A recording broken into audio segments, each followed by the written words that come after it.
سب سے پہلے ہم یہ جانتے ہیں کہ امامت کہتے کسے ہیں، امامت کی عظمت کیا ہے، امامت کا جو منصب ہے یہ منصب ہے کیا۔ آپ قرآن مجید میں جائیں، منصب امامت سمجھا رہا ہوں، قرآن مجید میں جائیں، خداوند متعال نے جب چاہا کہ جناب ابراہیم کو بلند مرتبہ عطا کرے، جناب ابراہیم کے پاس نبوت تھی، نبوت سے بڑا کوئی منصب ہو سکتا ہے؟ اب خدا کیا کہہ رہا ہے، جب خدا نے چاہا کہ ابراہیم کو بلندی عطا کرے تو ابراہیم کی طرف خطاب کیا اور فرمایا یا ابراہیم انی جائلک للناس امامہ، ابراہیم میں تمہیں لوگوں کے لیے امام قرار دیتا ہوں۔ تو سمجھ میں یہ آتا ہے کہ منصب امامت منصب نبوت سے بالا تر ہے۔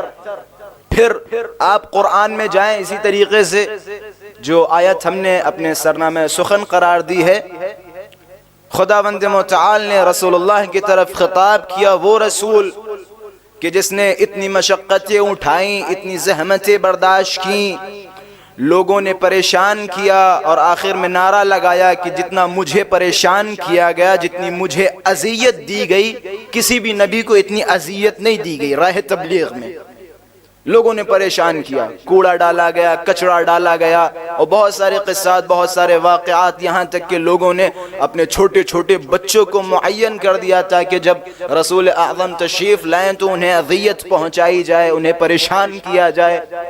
اب سوچیں وہ رسول کہ جس نے اتنی مشقتیں اٹھائی ہوں، اتنی محنتیں کی ہوں، اور پھر آخر میں منصب امامت سمجھا رہا ہوں، ماشاءاللہ سے سارے امامیہ ہیں، سارے شیعیان حیدر کرار ہیں، میرے خیال سے شیعوں سے بہتر امامت کا معنی کوئی سمجھ ہی نہیں سکتا، کسی کے پاس یہ منصب الہی ہے ہی نہیں۔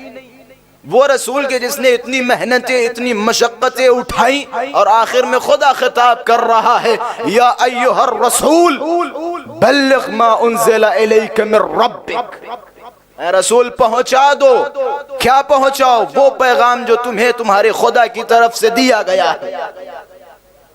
خوب یہاں خداوند متعال رسول اللہ کو تحدید کر رہا ہے۔ تحدید کیا ہے؟ خدا کہہ رہا ہے اے رسول اگر تم نے یہ پیغام نہیں پہنچایا تو گویا تمہاری یہ 40 سالہ محنتیں، مشقتیں بیکار۔ منصب امامت سمجھا رہا ہوں، سمجھے منصب امامت ہے کیا، کہ پہنچا دو وہ پیغام، اگر تم نے یہ پیغام نہیں پہنچایا تو تمہاری یہ محنتیں، یہ مشقتیں، یہ زحمتیں بیکار، بے سود۔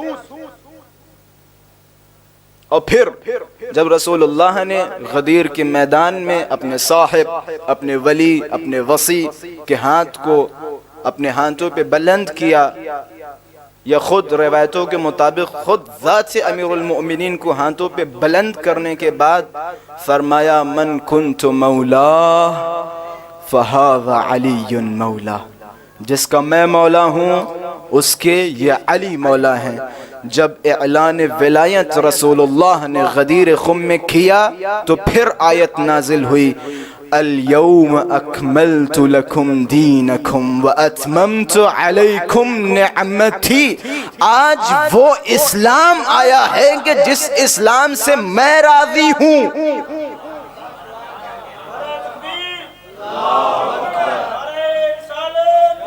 رسول اللہ